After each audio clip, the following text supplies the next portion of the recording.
இங்க இருக்கிற ஒருத்தன் என்ன பண்றான்னா ஒரு வராண்டாவை மாப் போட்டு கிளீன் பண்ணிட்டு இருக்காங்க. அப்படி அவன் தொடச்சி முடிச்சுட்டு யாரும் நடக்க கூடாதுன்னு அங்க ஒரு போர்டு எடுத்து வைக்கலான்னு வராங்க. அதுக்குள்ள பாத்தீங்கன்னா ஒருத்தர் அங்க வலிக்கு விழுந்துடுறாருங்க. திடீர்னு என்ன சத்தம்னு அவன் திரும்பி பாக்குறாங்க. அவன் என்ன பண்ணுவான்னா மாப்பை வச்சு அவர் எழுப்ப பாக்குறாங்க. ஆனா அவர் பாத்தீங்கன்னா தலையில அடிபட்டு அங்கேயே இறந்து போயிட்டாருங்க. அதனால அவன் என்ன பண்ணுவானா இவர் எப்படியாவது அங்கிருந்து தூக்கிட்டு போயிடணும்னு சொல்லி பாப்பாங்க. அவனால பாத்தீங்கன்னா தனியா தூக்க முடியலைங்க. அதனால அவன் என்ன பண்ணுவானா அங்க இருக்கிற லிப்ட்ல வந்து அவரை வந்து இழுத்துட்டு போயிருவாங்க. இந்த நேரத்துல பாத்தீங்கன்னா அந்த லிப்டும் கீழே போயிருதுங்க.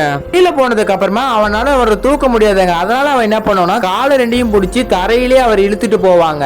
இப்படியே இவர் இழுத்துட்டு போனா யாராவது வந்து அவரை பாத்துருவாங்கன்னு சொல்லிட்டு ஒரு ரூமுக்குள்ள கூட்டிட்டு போய் ஒரு சேர்ல வந்து உட்கார வச்சிடுறாங்க. அவர் அப்படியே உட்கார வச்சு தள்ளிட்டே போய் ஒரு காரோட டிக்கியை வந்து ஓபன் பண்றாங்க. அடுத்ததான் அவன் என்ன பண்ணுவானா அந்த காரோட டிக்கிக்குள்ள அவரை தூக்கி உள்ள வச்சு அந்த டிக்கியை அவன் வந்து மூடிட்டு போயிருவாங்க.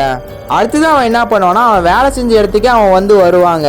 அங்க பாத்தீங்கன்னா இன்னொருத்தரும் அந்த இடத்துல வந்து வலிக்கு விழுந்து கிடப்பாருங்க. அவன் டென்ஷன் ஆகி அவன் கையில இருக்கிற போர்டை வச்சுட்டு அங்கிருந்து போயிருவாங்க.